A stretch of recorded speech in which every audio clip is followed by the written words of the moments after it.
Hello everyone. Today I am going to discuss about the methods of solving heat exchanger problems. While solving heat exchanger problems, we have two broad classification. One we call it as sizing and the other one we call it as rating problem. In the case of sizing problem, what we have to do is we need to find out the size of the heat exchanger required for the given conditions of the hot and cold fluid. And in the case of rating problem, the size of the heat exchanger will be fixed. Based on the fluid temperatures, we need to find out what is the capacity of the heat exchanger to transfer heat between the two given fluids. To solve either the rating or the sizing problem, we have two methods. So this method we call it as logarithmic mean temperature difference as well as NTU effectiveness methods. First, let us discuss about the logarithmic mean temperature difference. For the purpose of simplicity, I am taking a tube-in-tube heat exchangers, or also called as concentric tube heat exchanger. Here, first I'll consider for a parallel flow heat exchanger, and then I'll see what happens to a counter flow heat exchanger. In the case of parallel flow heat exchanger, as the name indicates, both the hot and cold fluid will be flowing in the same direction. In the case of counterflow heat exchanger, the hot and cold fluid will be flowing in the opposite direction. So here, in this case, the hot fluid as well as cold fluid is entering the heat exchanger from the left end and leaving the heat exchanger on the right end. The hot fluid is flowing inside the smaller tube and the cold fluid is flowing between the smaller tube and the larger tube, the gap between the smaller and the larger tube. I'll take the inlet temperature of hot fluid as TH1 and the outlet temperature of hot fluid as TH2. For the cold fluid, the inlet temperature is TC1 and the outlet temperature is TC2. We have seen that in the case of convection, the heat transfer equation is given by Q equals H into A into delta T. That's a simpler equation, and we need our heat exchanger equations to be as simple as that. So I need to have an equation, or I need to find out a temperature difference which will be suitable for the above equation, that is Q equals U into A into delta T mean, where U, as we all know, is the overall heat transfer coefficient and A is the area of the heat exchanger, and delta T mean is the mean temperature difference between the two fluids. So if we know the mean temperature difference between the two fluids, then we can simply substitute that in this equation and we will be able to find out the heat transfer that is occurring in the heat exchanger. Before solving the problem or deriving at the temperature equation, first let us see the assumptions which we are going to make in the case of LMTD as well as NTU method. The first assumption is U is considered constant throughout the length of the heat exchanger. The overall heat transfer coefficient depends on various parameters. If you see the equation, it depends on the thermal conductivity, it depends on the heat transfer coefficient on both sides of the fluid. But although the heat transfer coefficient may be varying, although the temperature, the variation of thermal conductivity with respect to temperature may not be much, but the heat transfer coefficient on both the sides will be varying. For the simplicity of derivation, we will consider that as constant. So if you consider that as constant, then the overall heat transfer coefficient can be taken as constant. The second assumption is the properties of fluid are considered constant. Again, the properties of the fluid will be varying with respect to temperature, but in this case we are considering them to be constant. Then the heat exchange takes place only between the two fluids, which means to say that we have well insulated the heat exchanger and there is no heat transfer or heat loss from the heat exchanger to the surrounding. The next assumption is changes in potential and kinetic energy are negligible. Generally, the length of the heat exchanger will be smaller and most of the time we keep it horizontal. So we can consider the potential and kinetic energies to be negligible, and since the length of the heat exchanger is small, If you have a vertical heat exchanger, then also the changes in potential energy can be neglected. Temperature of both fluids remain constant over a given cross section, which means to say that if I take in this example, if I take this and if I take a section and if I see the temperature over a period of time, the temperature of the hot fluid and the cold fluid at that section should remain constant. That is the meaning of the last assumption. So the last assumption states that temperature of both fluids remain constant over a given cross section. So it may be at the beginning, or it may be at the end, or it may be at any length of the heat exchanger. If I measure the temperature, then it is constant with respect to time. Now coming to the parallel flow heat exchanger. So here in this diagram you can see the parallel flow heat exchanger as well as the temperature profile. So in the x-axis we have the length or the area of the heat exchanger, and in the y-axis we have the temperature. So here this line represents the variation of temperature for hot fluid, and the below line represents the variation of temperature for the cold fluid. Both the fluids are flowing in this direction, that is from left to right. Both the hot and cold fluid are moving from left to right. So here the initial temperature of the hot fluid is TH1 and the final temperature of hot fluid is TH2. Initial temperature of cold fluid is TC1 and the final temperature is TC2. For the analysis purpose, I'll consider a small elemental area. This is the overall area from the beginning to the end. If you consider we have a larger area, for the analysis purpose I'll consider a small area dA. So over the small area, the change in the hot fluid temperature I'll take it as dTH, and the change in the cold fluid temperature I'll take it as dTc.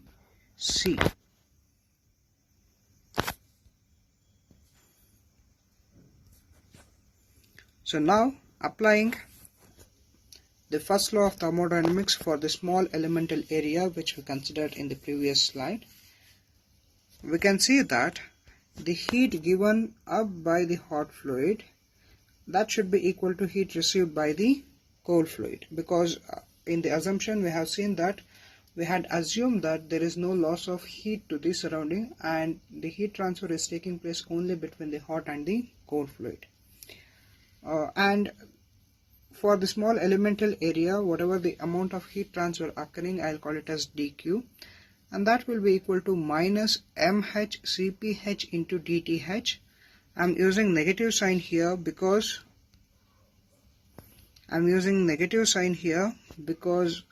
the hot fluid is losing its energy, and then that should be equal to mc Cpc into dTc, and here we have a positive sign because the cold fluid is absorbing heat.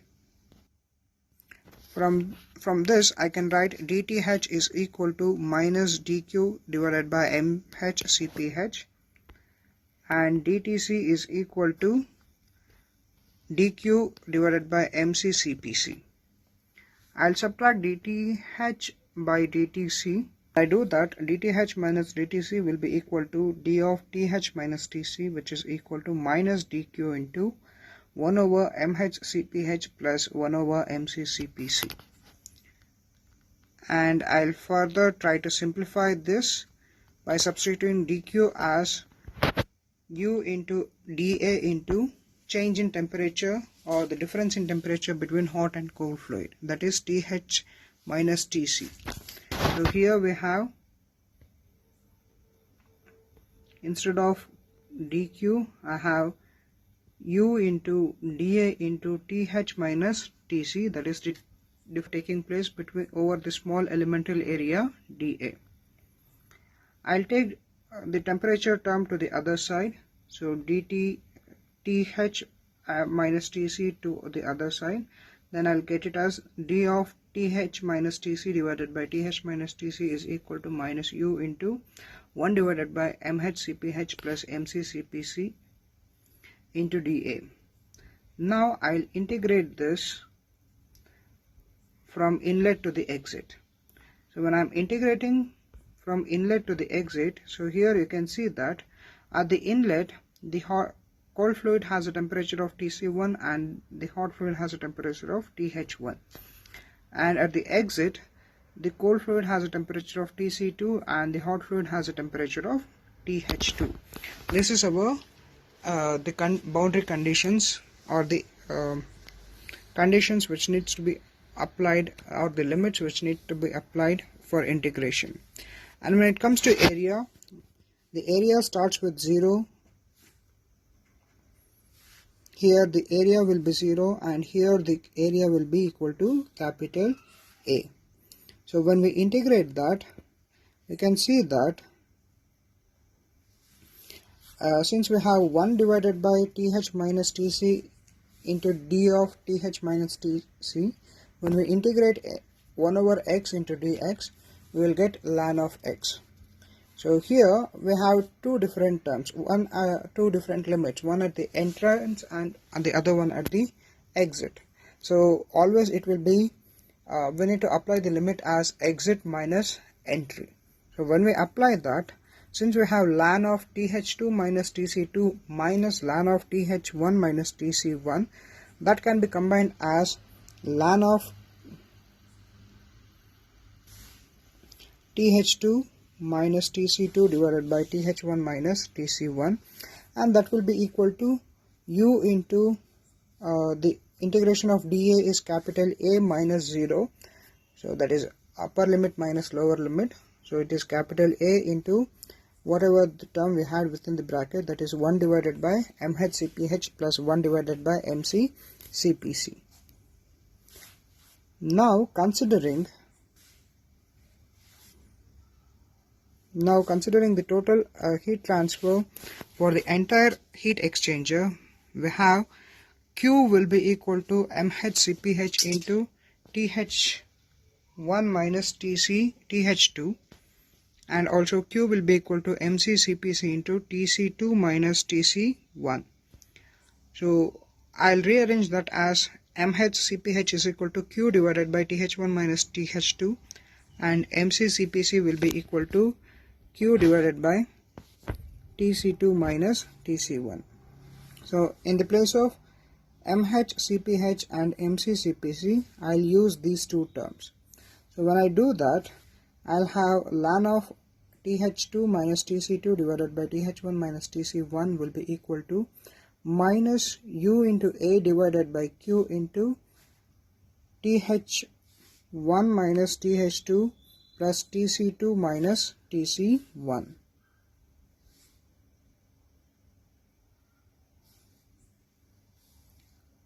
Here I have rearranged the equation. I need equation for Q. So Q will be equal to U into A into, I have grouped the common terms here. So I am trying to match whatever the terms I have in the ln. So Th2 minus Tc2 minus Th1 minus Tc1 divided by ln of Th2 minus Tc2 divided by Th1 minus Tc1.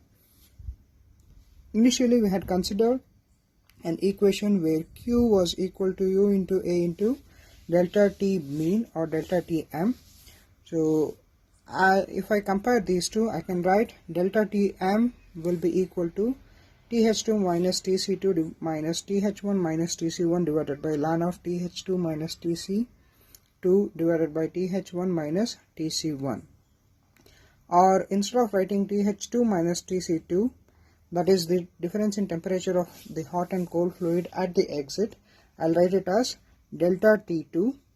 And similarly for Th1 minus Tc1, that is the temperature difference at the inlet of the heat exchanger, I'll write it as delta T1. So delta Tm, that is the mean temperature difference, can be written as delta T2 minus delta T1 divided by ln of delta T2 divided by delta T1. Since we have the term ln here, it is also called logarithmic mean temperature difference.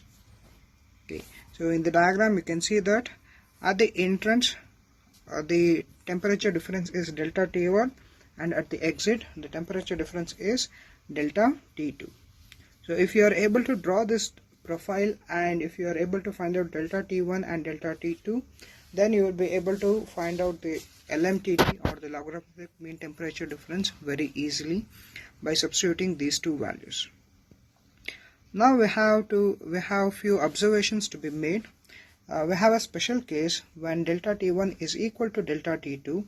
In that case, if we substitute delta T1 and delta T2 in the values, the numerator will be equal to 0 because both are same. So delta T2 minus delta T1 will be equal to 0. And when it comes to denominator, it becomes ln of 1. Again, ln of 1 is 0. So it becomes indeterminate. In that case, we need to apply L'Hospital's rule, and then when we do further analysis, we get delta Tm is equal to delta T1, which is also equal to delta T2. So either at the inlet or at the outlet, if you know the temperature difference, they will be same, and if both are same, then that will be the logarithmic mean temperature difference. And since for the sake of simplicity we had considered a simple tube-in-tube heat exchanger or a parallel flow or a concentric tube heat exchanger. If you want to solve the same, applying the same principle for a cross-flow heat a multi-pass as well as a cross-flow heat exchanger where the fluids are flowing perpendicular to each other, then a correction factor known as capital F needs to be applied or needs to be multiplied with LMTD value. And the value of F is given based on the geometry and the type of heat exchanger that will be given in the data handbook in the form of a graph. From the graph we need to read the value of F, and we will go through that while solving the problems. Now if you want to find out or derive the expression for LMTD for a counterflow heat exchanger, so the major difference here, you can see that the hot fluid is entering from the left, but the cold fluid is entering from the right end of the concentric tube heat exchanger. So what it makes is, it makes the flow of hot and cold fluid opposite to each other, so it becomes a counterflow heat exchanger. Now you need to observe the temperature. The hot fluid inlet temperature remains same on the left side, which is TH1, and the hot fluid outlet temperature remains as TH2 at the right end of the heat exchanger. But the cold fluid inlet temperature is TC1.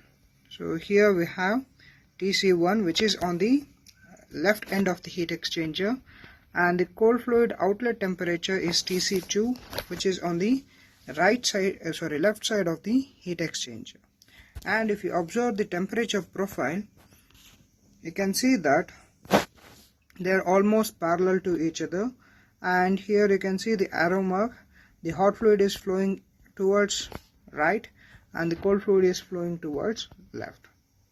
Again, here on the left side I'll consider the temperature difference as delta T1, and on the right side I'll consider the temperature difference as delta T2 between the hot and cold fluid. Again, for the analysis purpose, we will consider a elemental area dA, and the hot fluid temperature difference here is dTH and the cold fluid temperature here is dTc.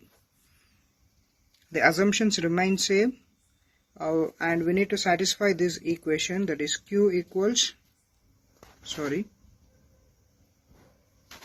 need to satisfy this equation, that is Q equals U into A into delta T mean. So with the help of this equation we need to find out delta T mean. When you simplify this, you will get the equation for delta Tm as TH1 minus TC2 minus TH2 minus TC1 divided by ln of TH1 minus TC2 divided by TH2 minus TC1, or I'll call those differences as delta T1 and delta T2. So you can observe that in the diagram or the temperature profile. So on the left, whatever we have the temperature difference between the hot and cold fluid, that is TH1 minus TC2, I'll call it as delta T1, and on the right, the temperature difference TH2 minus TC1, I'll call it as delta T2. So by knowing that, the equation for LMTD remains same for both hot and for both parallel and counterflow, but only thing that changes is the temperatures on the left and right side of the heat exchanger. So that needs to be taken care while solving a counterflow heat exchanger. Again, correction factor needs to be added to find out the heat transfer in the case of multi-pass as well as cross-flow heat exchangers. And if delta T1 and delta T2 are same, then we need to apply L'Hospital's rule, which states that delta T mean or the logarithmic mean temperature difference will be equal to delta T1, which is also equal to delta T2. So this is the derivation of logarithmic mean temperature difference equation for solving heat exchanger problems. The main drawback of LMTD is that we need to know at least three temperatures and the mass flow of each fluid to solve any problem in heat exchanger. If we don't know the value of 3 temperatures or 4 temperatures of the fluid, that is the inlet and outlet temperatures of the fluid, we won't be able to use LMTD method. For that purpose, in the next lecture we will talk about NTU effectiveness method, which will not have the temperature term in its equation. So it will be easy for us to find out or solve heat exchanger problems using that method for any kind of problems, whether for sizing or rating problems, we can use that. But this method is generally used for rating problems, where you are going to provide the capacity of the heat exchanger based on its predefined geometrical parameters as well as the fluid flow. Thank you.